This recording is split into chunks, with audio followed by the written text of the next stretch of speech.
Please like and subscribe and don't forget to hit the notification bell. Magandang hapon, boss. Ano naman gagawin ko? Dahil nangyari ko na to yung pagpupulwin. Yan. Tapos na. Pulwin ko na lahat. Yan. Pulwin ko na lahat. Yan. Yan o. Tapos na. Hindi makita. Madilim. Sana pulwin ko na yan. Yan, dito na naman. Magsigisag ako. Yan. Parehas hagdan. Unahin ko ito dahil pag napailan ito, lalagay na ng landing dyan para sa hagdan. Yan. Hagdan yan. Scan floor. Ito yung landing niya. Scan din na. Sigsag ako.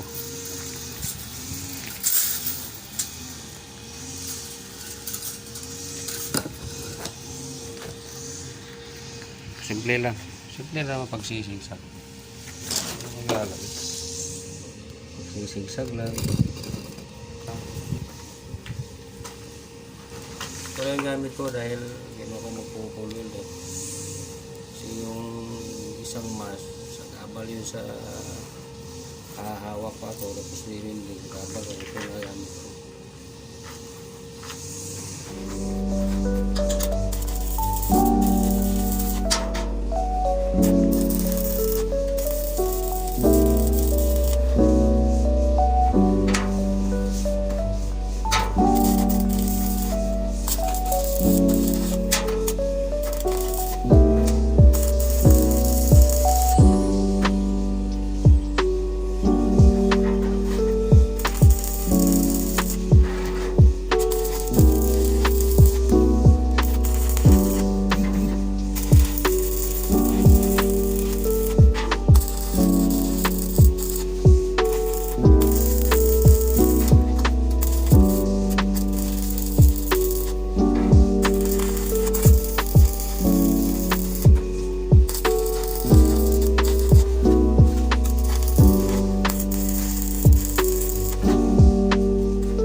Ayun.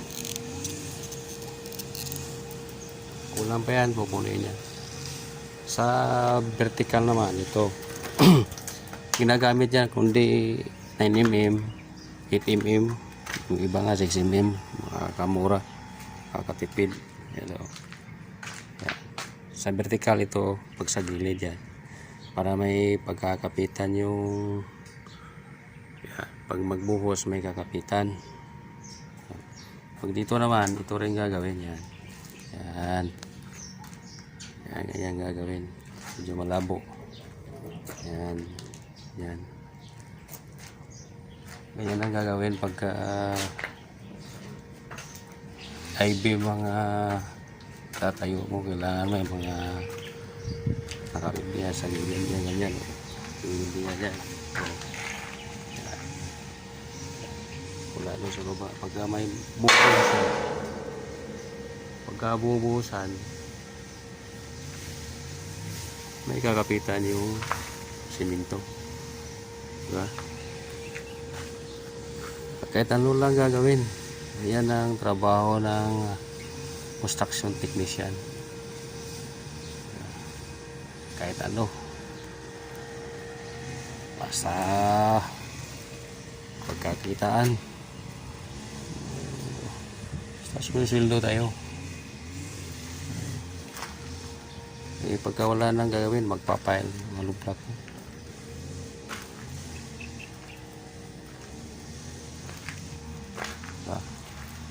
Ito hindi pa yari yan. Wala pang gagawan ko pa yan. Ito yung entrance ng bahay.